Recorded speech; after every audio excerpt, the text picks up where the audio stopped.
thanks for joining Creative Collisions today. Today we're talking about the rise of the gig economy. With over 34% of the American workforce currently doing independent and freelance creative work, it's expected to rise by almost 50% by 2020. And as businesses are needing to adapt to this changing landscape and new economy, so are the need for more and more independent contractors. So today I'm here with Nick Seiler of Praxis Coalition to discuss what this new economy looks like and what creatives can do to adapt and thrive in this type of environment. So welcome, Nick, and thanks for coming and chatting with us today. Thanks. Tell us more about your journey as a creative and Praxis Coalition. Yeah, so about 2 years ago, I started Praxis, which is my company. We do video, graphic design, and business strategy.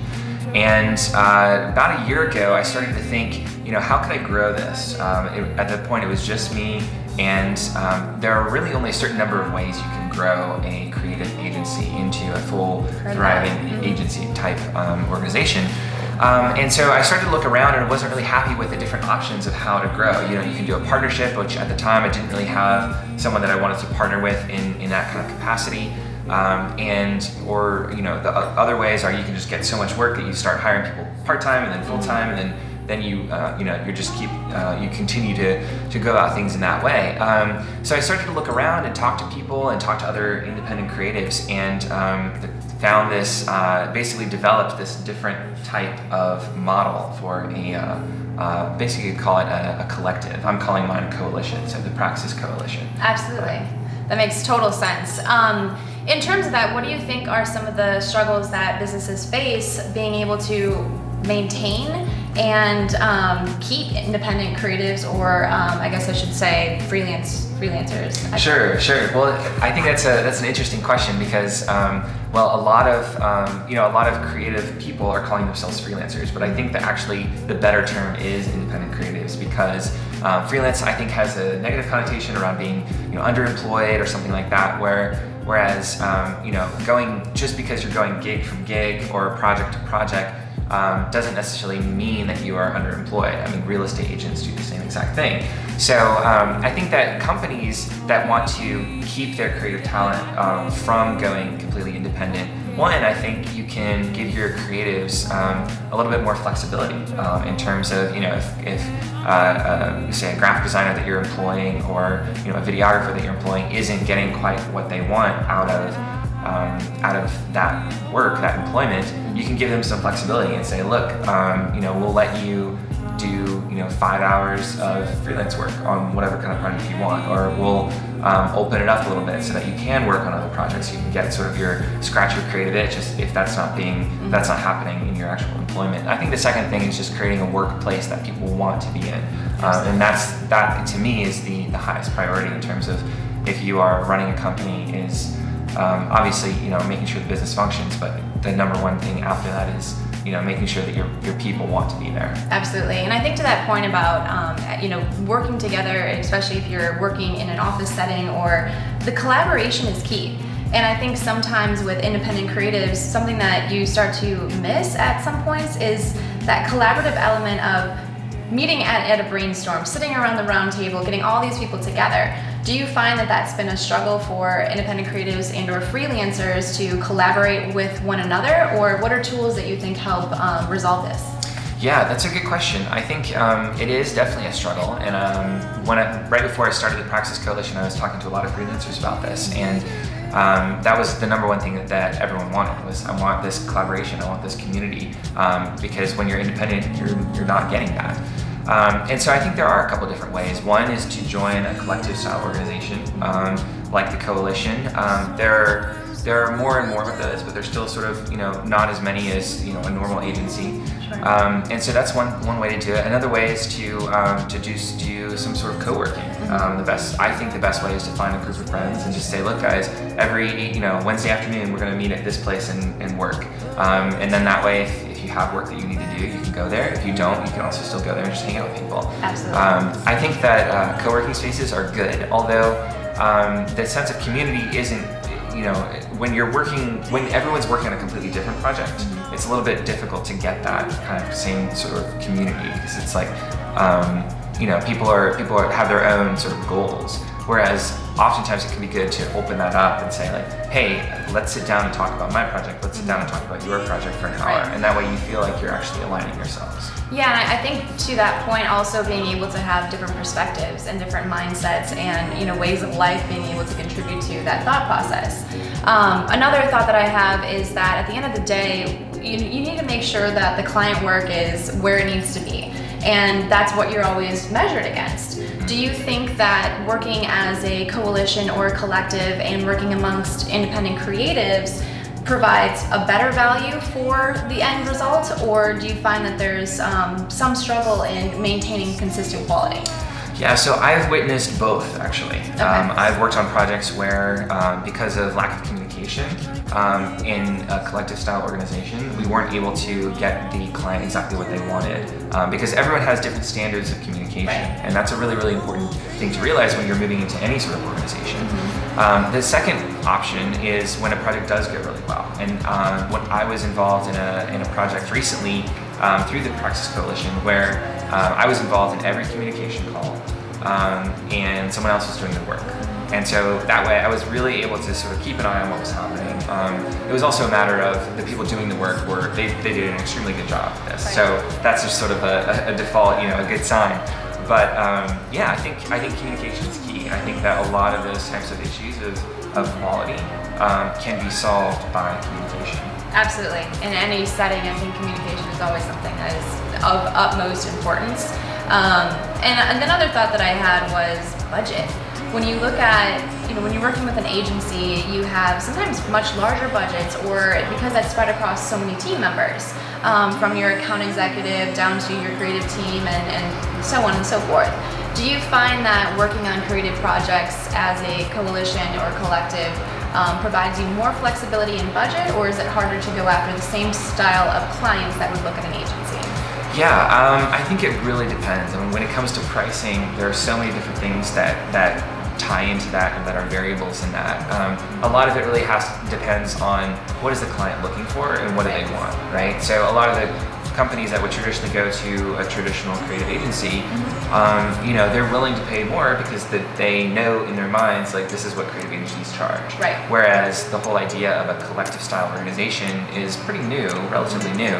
And even the whole idea of a freelancer or independent creative, that's relatively new as well. And so I think people in the economy are still trying to figure out, like, okay, like, how much should they charge? Am I being charged too much for Right. just because this is like one or two people that are doing this creative work? Whereas, what they might not realize is that, a small group of 3 or 4 independent creatives can deliver the same quality work that an entire agency can deliver. Totally agree. And I think another part that I think is kind of different now is that with these collectives and coalitions, they're almost more of a consulting agency, because we're focused so much more on what is the business value approach that we're providing our clients, not just here's a campaign, here's graphic design, here's a video production. It's how does this result the end goal that meets conversions and ROI and KPIs. And I think that's something awesome about how this new economy is starting to take shape, and the importance that creatives are having more on the business sense rather than just the creative element that they're working on. Speaking more on the side of culture, when you're working among so many different creatives, and I feel like culture is kind of a buzzword we all hear now, like, oh, we provide this awesome, fun culture, but what the hell is culture? And I think sometimes, that's a great way for us to maintain creative talent, but in the same sense, how do you create a culture when everybody is remote or segmented? Yeah, so that's a great question. I think the whole question of what is culture is really cool. We could probably dive into that in another episode or something. But so I recently talked with a company, with the COO of a company called Tidelift. There are a lot of people that came from Red Hat, and they're doing something really interesting, which is I think over 50% of their workforce is remote. They're across Boston. Some people are Western North Carolina, Asheville area. Some people are in Raleigh. Some people are in Durham. And so I asked them, I was like, how do you guys stay connected? Like, how do you do this? Right. So I don't remember exactly how many employees they have, but every day at 11 o'clock, they get on a video call for 20 minutes in the whole company. and they don't talk about work stuff. They just talk about life. And it's this way where it's like over lunch or in the office, you would get that kind of information, right? You know, but they just segment it all in this like 20-minute call at 11 o'clock, and they sort of have that. It's almost like a release of just like the sort of creative social things that you would normally talk about, but then you can get back to work and do what you need to do. Right. They also do this really cool practice called stand-up, which is probably a pretty standard thing that you guys are familiar with. Although with in this case, what they do is they all get on Slack at the beginning of the day, and they type stand up and then the date and then what they're going to work on that day. Okay. And that's just sort of standard stuff that you would find out if you were in an office with someone, like, oh hey, what are you working on today? You know, while you're getting coffee, or you know, while you're walking down the street or whatever. But you don't get that if you're not in the same place. And so just that knowledge of like, oh, you know, today I'm meeting with this person, or today I'm working on this. Does anyone know about that? You know, it opens things up to where even if that knowledge is not necessarily important, it could be beneficial in some ways where people have potential overlaps, where it's like, oh hey, you know, like 5 years ago I worked on that kind of project. You need to make sure you do this. Right. And just that sort of spontaneous like overlap of knowledge can be really, really helpful. Absolutely, and I think the mentorship that can come through even those digital platforms is huge, because once you stop learning and you stop growing, and I think that's a big part of the creative process, is being able to learn from those around you, or if it's just you become kind of stagnant, and you seek out mentorship, and creating that culture, even though it's remote, is such an important piece.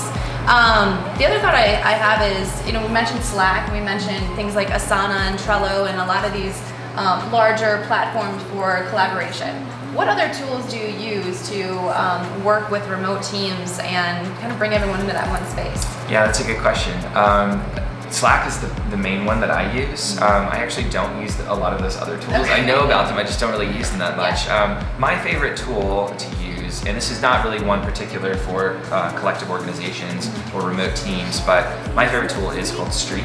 Okay. And it's a CRM plugin for Gmail, but you can use it in a lot of different ways. Okay. And my favorite tool that's part of that suite is called Mail Merge, and basically allows you to send near customized emails in mass. So you could I've sent like 20 emails to people all in like the click of one button. Oh wow. Yeah, and they're like customized emails in the sense that, you know, they feel like everyone who receives Authentic. them. Yeah, everyone who receives them thinks like, wow, this was really sent to me. Right. So I found that very effective. They also have email tracking, so I can see how many times you've seen my email. Right. How many times you've clicked on it, where you've clicked on it from, and All then the what data. time you clicked on it, what device you looked at it on. Okay. So a little creepy, but very helpful. It's I think all knowledge is helpful. Absolutely. Yeah. And that brings up another question, is to what point are you, things like Trello and Asana and Airtable, I mean there's a slew of different productivity platforms. At what point are you spending more time just being productive on uploading into these productivity platforms than you are actually being productive? That's a good question. And Yeah. how do independent creatives, I mean everyone has a different workflow. So do you find that those are helpful, or?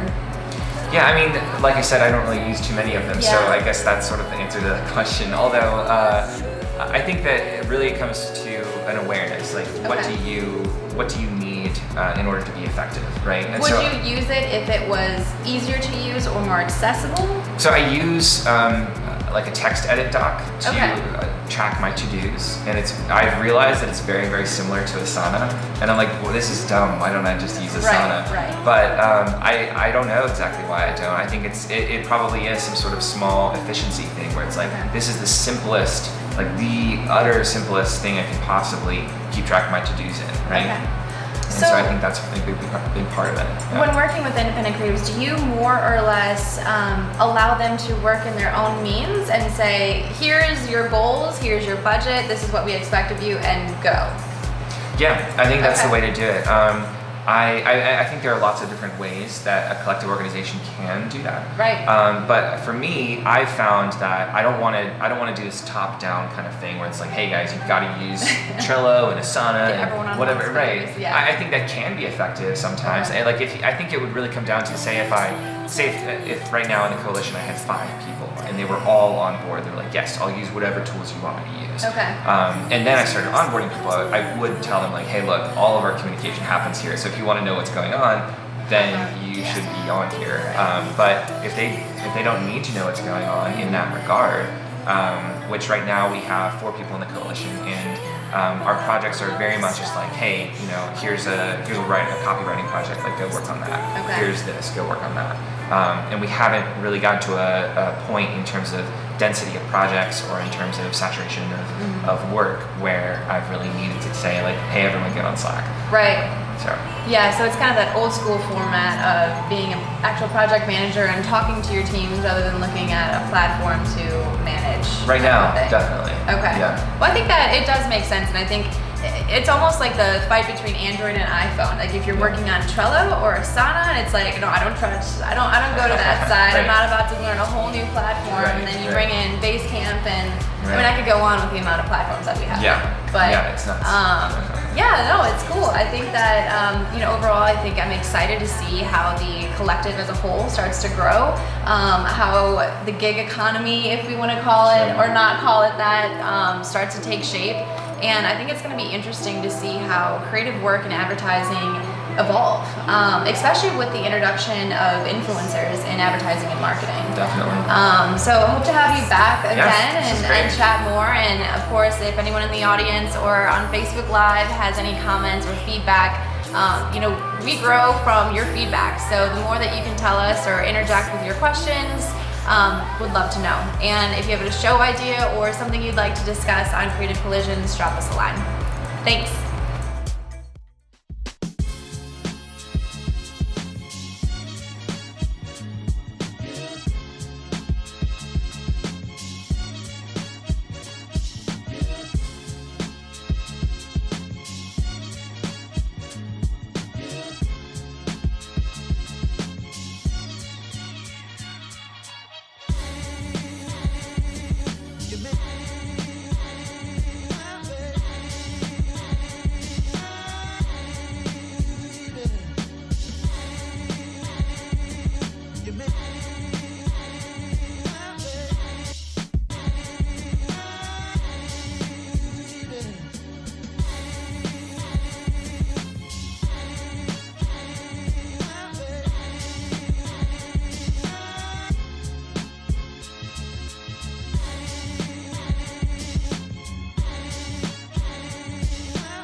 So I thought I needed.